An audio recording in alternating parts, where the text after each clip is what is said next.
Olá, Bambines, tudo bom? Vamos hoje começar o terceiro episódio da série Purgatório, Fugidinha Pensante desse inferno que a gente está vivendo. E no episódio de hoje vamos trocar uma ideia sobre violência. Muitas vezes a gente pode ver a galera retratando violadores de direitos, agressores e tudo mais, como monstros, como animais, como demônios, seja lá o que for. E a ideia nesse vídeo aqui é construindo uma argumentação no sentido de entender que a violência é especificamente do ser humano. E entendendo que a violência é um atributo único e exclusivo da espécie humana, pensando como que a gente, como ser humano, pode se desenvolvendo no sentido de reverter essas violências e construir outras formas de sociabilidade. Então chega mais aí pra gente trocar essa ideia. Eu vou me amparar num capítulo que eu não lembro o número sobre violência do Adolfo Sanches Vasquez. É um livro chamado Filosofia da Praxis, em que ele fala especialmente da violência e também, caso você tenha interesse, procure uma live que tem no YouTube do LASME, a Liga Acadêmica de Saúde da Mulher lá da USP de Bauru, em que a professora Nilma Renildes da Silva fala sobre a violência também partindo do Adolfo Sanches Vasquez. Eles foram minhas principais referências para fazer esse vídeo, então se você tiver interesse de saber quais foram as minhas fontes e se aprofundar mais nesse tipo de assunto, procure esses autores que pode ser bem da hora para você. Não tem como eu argumentar que a violência é uma coisa inerente do ser humano se antes disso eu não fundamento o que é o ser humano, qual é a concepção de homem, qual é a concepção de ser humano e que eu tenho e a partir de qual concepção que eu parto para construir essas minhas argumentações. Nesse sentido, levando em conta que eu trabalho com uma linha na psicologia que chama psicologia histórico-cultural e que essa psicologia ela se ampara numa noção do sujeito na concepção do ser humano que parte da ontologia marxiana, eu vou falar rapidamente disso para vocês entenderem qual é a linha de raciocínio que eu estou tentando construir para chegar na violência. O Marx, se eu não me engano, no Capital, ele vai introduzir o conceito de atividade humana. A partir desse conceito da atividade humana, ele ajuda a gente a entender que é nas atividades de trocas com o meio, de produzir e reproduzir a vida, que nós vamos nos tornando seres humanos diferentes dos outros animais, que vai ter uma cultura, que vai ter uma especificidade própria. Não estou dizendo que outras formas de vida, que outros animais não tenham atividades, mas essa atividade não é humana. Vamos pensar, por exemplo, na abelha. A abelha, ela tem atividades da espécie dela, de polinizar flores, de produzir o mel, de produzir colmeias e coisas do tipo. Só que essa atividade, ela não é uma atividade que se materializa na cultura. Então não é como se as abelhas elas se organizassem em torno dessas atividades e aí nascessem abelhinhas bebês, e aí essas abelhinhas bebês fossem para a escola e fossem aprender todos esses processos de como produzirem e reproduzirem a própria espécie. Isso não acontece nas abelhas e em nenhum dos outros animais não humanos. Esses animais não humanos, eles vão aprendendo todas essas atividades da espécie que não é aprendido na verdade. É mediante a herança genética, que todas essas formas de produzir e reproduzir a vida da própria espécie vai se continuando. Nós, seres humanos, também temos questões genéticas, atributos genéticos que podem ir se transmitindo ao longo da espécie. Mas não é isso especificamente que vai bastar para a gente se tornar ser humano e para a gente se configurar em torno de culturas. A nossa atividade ela passa necessariamente a se materializar no que a gente pode entender como cultura. Então, por exemplo, eu estudo para produzir uma casa, levantar uma casa. Eu, seja formal ou informalmente, eu vou ter que adquirir conhecimentos de como levantar uma casa. Quando nascer um outro ser humano daqui a umas gerações, esse ser humano não vai ter que reinventar a roda, não vai ter que aprender do zero a como construir uma casa. Esse ser humano ele já tem acesso a conhecimentos que foram materializados na forma de conhecimento e que não está no nosso código genético. Não tem no nosso código genético como levantar uma casa, como escrever um livro, como ser alfabetizado, como cozinhar, como seja lá o que for. São coisas que estão materializadas fora da gente na cultura e é no acesso a essa cultura e apropriação dessa cultura que nós vamos nos humanizando. E não é simplesmente uma cultura que se dá na forma de contágio. Tive contato com o negócio, pronto, faz parte de mim agora. Mas a nossa atividade humana, ela é mediada. Então, nós precisamos da mediação de instrumentos para poder atingir os resultados desejados no final dessa atividade. Então, se eu tenho que levantar uma casa, eu vou precisar de muitos materiais para poder construir essa casa. Vou precisar de enxada, vou precisar de pá, vou precisar de sei lá o que mais. Eu não sei construir uma casa. Se eu vou produzir esse vídeo que eu estou usando agora, eu vou precisar de um celular, eu vou precisar de luz, eu vou precisar de várias coisas. Então, as coisas, elas são meios para outras coisas. E essa intrincação de meios, que um meio vai levando a outra coisa, que vai levando a outra coisa, para eu antever o resultado final da atividade, antes mesmo do produto dessa atividade estar concluído, é o que vai engendrando a formação da nossa consciência e vai nos tornando humanos. Se a gente começar a parar para pensar em tudo que a gente faz, não só essas atividades no sentido produtivo de produzir coisas materiais, mas até nas atividades de sociabilidade. Eu quero, sei lá, ficar com alguém que eu gosto. Eu não vou já chegar lá e ficar direto com alguém que eu gosto. Eu vou construindo um vínculo, eu vou me aproximando sucessivamente com intenções outras mais pra frente, quem sabe, se o outro consentir. Mas aí a gente pode ir pensando nisso. A atividade humana, em todos os seus aspectos, ela vai ser mediada. Então, uma coisa vai levando a outra sucessivamente, e não porque nós herdamos isso geneticamente, mas nós vamos construindo a própria organização da nossa consciência que está propiciada na cultura, na sociedade que a gente vive. Ou seja, então, é na atividade que nós vamos nos valer de meios para chegar a fins que tenham o intuito de satisfazer as nossas necessidades.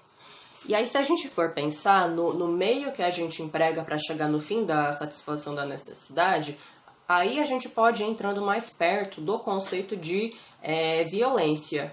Então, se, por exemplo, eu vou ter que levantar uma casa, eu vou ter que pegar talvez um machado, seja lá o que for, e bater numa madeira. Se a gente for pensar, o movimento do machado na madeira é uma violência. Eu estou quebrando essa madeira e eu estou forçando esse machado no intuito de deixar o material tal como eu preciso para chegar lá na construção dessa casa. O que a gente pode ir pensando é que, assim, nós colocamos a natureza sob nosso controle, transformando essa natureza e transformando nós mesmos, que vai nos tornando humanos. Mas pode acontecer, e não que isso seja problema da ontologia marxiana em si, e não que seja problema do ser humano em si, mas na falta de consciência, no alcance que as nossas atividades e que no emprego da nossa força nas coisas externas vai tendo na vida das outras coisas ao nosso redor. Por exemplo, se eu vou empregando essa força para derrubar árvores em excesso, pode acabar se configurando numa violência, no sentido de colocar ecossistemas em crise e tudo mais, que aí vai para uma discussão que eu não quero chegar. Mas e se eu penso que eu tenho que satisfazer, por exemplo, uma necessidade sexual? E aí tudo bem, você tem direito de ter uma necessidade de satisfazer, uma vontade de fazer sexo e tudo mais, não tem nada de errado nisso, mas aí você entende que para você poder chegar no fim de satisfazer sua necessidade sexual, você vai ter que, com uma pessoa específica, conseguir satisfazer o seu desejo. E aí você estupra, abusa, violenta uma pessoa como meio de satisfazer um fim. Percebe que, dependendo do contexto, o emprego da força, ele já deixa de ser atividade no sentido de satisfazer meios para promover desenvolvimento de consciência e promover desenvolvimento humano e social genérico, e passa a ser violação. Eu estou usando a minha força com relação a outro corpo para satisfazer coisas minhas, e nesse processo todo eu vou desumanizando a outra vida, eu vou tratando essa vida como um meio para mim. Isso é muito diferente do que a gente pode fazer como falsa simetria para outras espécies de vida.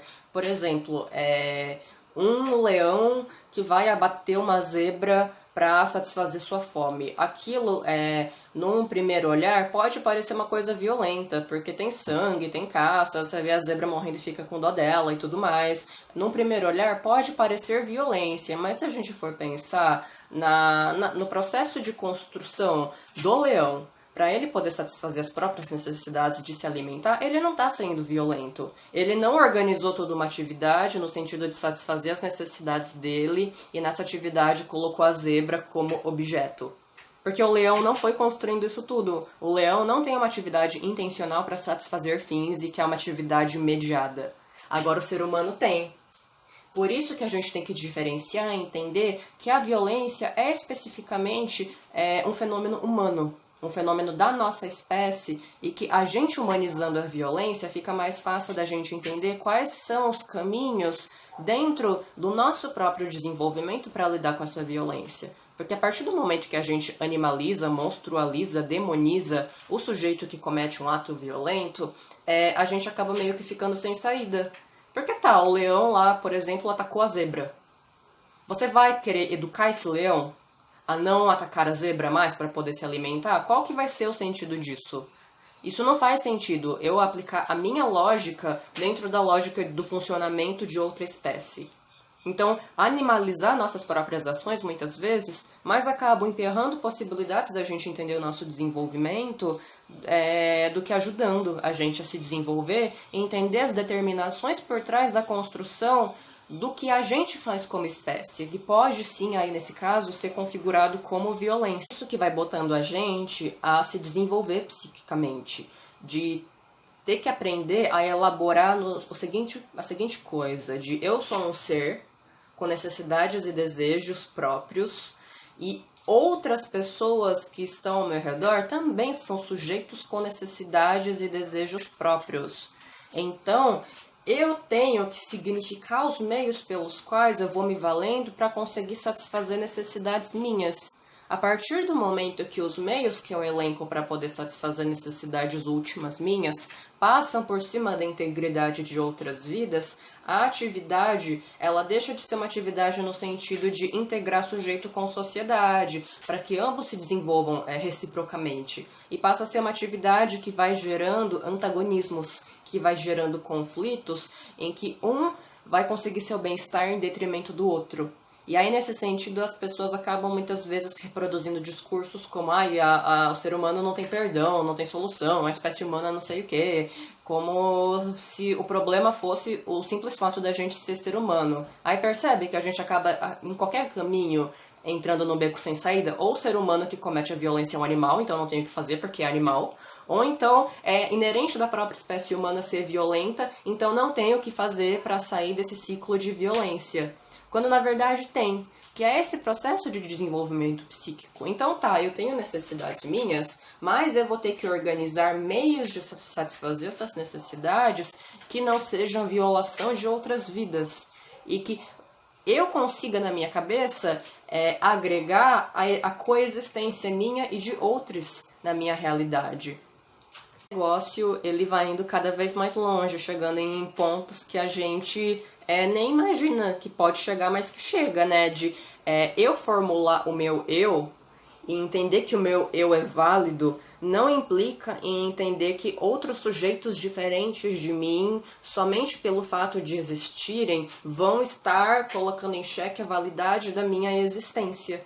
Eu não preciso anular a possibilidade de uma outra forma de vida para então a minha própria vida poder ser válida. Então, como nisso tudo, o construto que a gente vai fazendo é do sentido de vida e das formas possíveis da gente conseguir exaltar os nossos próprios sujeitos, vai tendo que ser revista. Eu não preciso entender que eu sou menos cis-hétero porque existem pessoas LGBTQIA.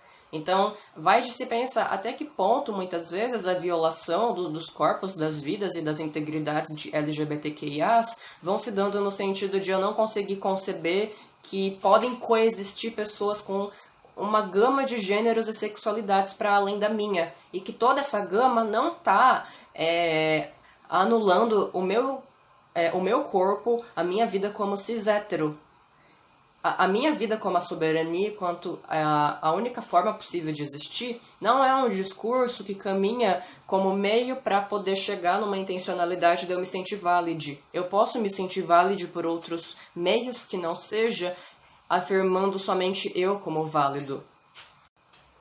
Eu posso entender que eu sou um cara bonito, gostoso, desejável, macho viril e tudo mais. Isso em si não tem nada errado, mas eu vou ter que encontrar outros meios para conseguir exaltar minha própria masculinidade, que não seja tendo uma mulher que esteja submissa a mim e sempre de prontidão para satisfazer todos os meus desejos. E o momento que essa mulher diz não para ter uma relação sexual comigo, para estar afetivamente num relacionamento sério comigo, ou usar a roupa que ela quiser a despeito do que eu deseje, ou seja lá o que for, não significa que as ações dessa pessoa estão colocando em xeque a minha masculinidade.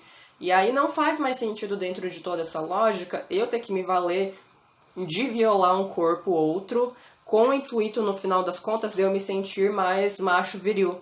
Eu vou ter que construir outras relações e outras trocas para poder significar essa mesma masculinidade que por algum motivo e que não cabe aqui julgar é necessária para mim, mas que não seja por meio dessa violência. E aí eu tô dando esses exemplos pontuais, né, de relações duais, relações bem assim do nosso dia a dia, que são mais palpáveis da gente entender. Mas essa mesma concepção de violência ajuda a gente a pensar em violência de estados, em violências maiores e que afligem grupos maiores e a sociedade como um todo. Como, por exemplo, a burguesia querer se valer de todo o trabalho sucateado com condições degradantes, com salário merreca, que mal dá para você sobreviver com dignidade, para garantir os próprios lucros. E mais do que isso, garantir que os lucros continuem sempre aumentando de forma proporcional. Existe uma violência nesse sentido, de eu entender que todo um grupo de pessoas estão a serviço de me dar lucros, e que a partir do momento em que essas pessoas não vão me dando os lucros necessários, não vão se posicionando em forma de subserviência para atender as minhas necessidades de lucrar cada vez mais, e esse grupo vai se colocando em posição contra, seja indo em manifestações e atos, seja fazendo greve, seja questionando, seja demandando direitos próprios, como de estar em quarentena em período de pandemia mundial. Pandemia mundial é ótimo, né? Enfim, entender que esse outro está violando as minhas necessidades de manter o meu lucro, e aí eu emprego uma violência nesse outro com o intuito de manter a minha integridade como burguês, como dono de meios de produção, que vai cada vez lucrando mais. Isso também é uma violência, e uma violência que vai materializando uma sociedade que vai ficando invisível para essas formas de violência.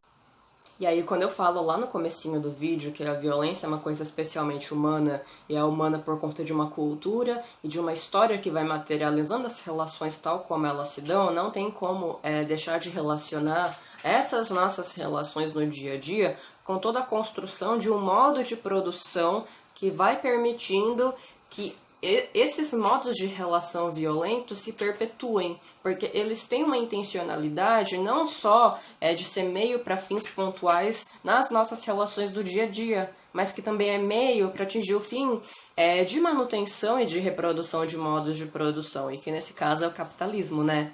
Então vai muito da gente pensar que uma forma de eu entender a reprodução e produção da vida por meio da legitimidade do capitalismo, por meio de uma postura liberal, ela, na verdade, está muito mais próxima do fascismo do que a gente pensa. Ai, Nassim, por que você enfiou o fascismo no meio? O que isso tem a ver? Calma, ó, vem comigo que você vai entender. As pessoas costumam, muitas vezes, relacionar o fascismo e o totalitarismo com o comunismo. Mas se a gente for pensar, a gente já pôde vivenciar nesse tempo de história da humanidade muitos governos fascistas.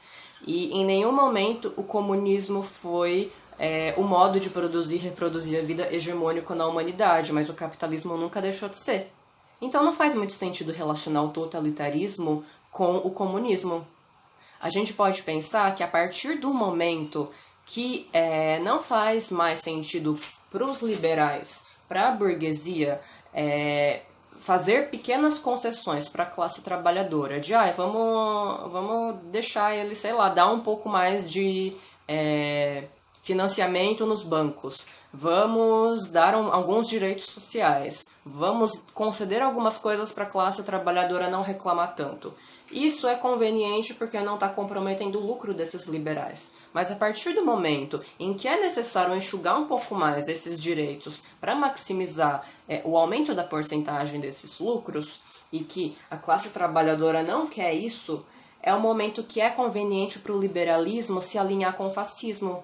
É o momento em que se torna mais conveniente se valer de posturas no sentido de colocar a classe trabalhadora de uma forma violenta a serviço de entender o mundo sobre um certo recorte, sobre um certo plano ideológico, digamos assim, com o intuito, no final das contas, de aumentar o acesso a esse lucro por cima e por meio de um sucateamento ainda maior da vida da classe trabalhadora. E aí, quais seriam esses meios fascistas com o intuito de intencionalmente chegar lá no fim, numa forma de sociedade, de governo que favoreça esse liberalismo que se alia com o fascismo? De uniformizar a classe trabalhadora e aliená-la para poder deixá-la mais subserviente, tal como era o interesse inicial lá da atividade para se antever esse resultado final.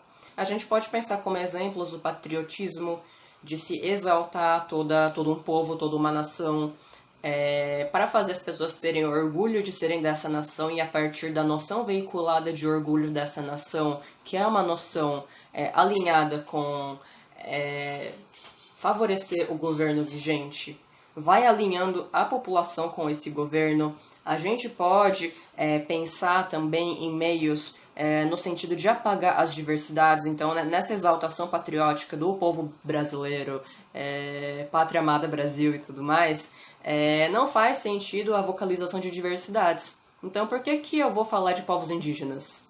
E aí faz muito mais sentido pensar no dito cujo que falou que odeia povos indígenas.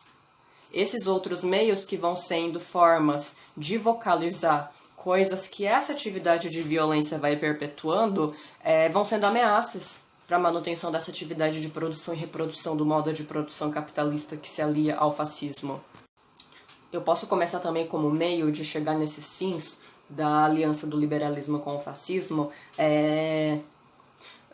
filtrar as notícias que são veiculadas para as pessoas, porque eu tenho uma intenção de propagar um certo número de notícias específicas para conseguir, como intuito final, fazer as pessoas terem uma certa concepção dos andamentos desse governo em questão, ou até mesmo de veicular notícias distorcidas. Isso tudo te lembra alguma coisa? Diante de toda essa série de exemplos de violência que a gente foi falando aqui, dá pra gente questionar aquelas ideias de que você só combate violência com amor, com paz, e que tudo isso por si só vai resolver o problema da violência, né? Num sentido muito ingênuo e de, sei lá, aliar a concepção daqueles que estão mais frágeis com concepções religiosas, não querendo menosprezar a religiosidade de forma alguma, mas de naturalizar o sofrimento do martírio, o sofrimento de quem é oprimido, e romantizando isso tudo como se a paz mundial fosse vir pela rendição à violência, e como se o violador fosse parar de ser violento a partir do momento que a gente assumisse uma postura pacífica. Se de um lado existe a organização intencional dessa atividade humana para a perpetração de violência, seja em relações pontuais e seja em relações sociais históricas, em contrapartida, a proteção a essa violência e o combate dessa violência não pode se dar nessa postura pacífica. É mediante organização dessa mesma atividade com meios para atingir fins que eu vou poder combater essa violência. Então, violência não se combate com pacifismo, se combate com resposta.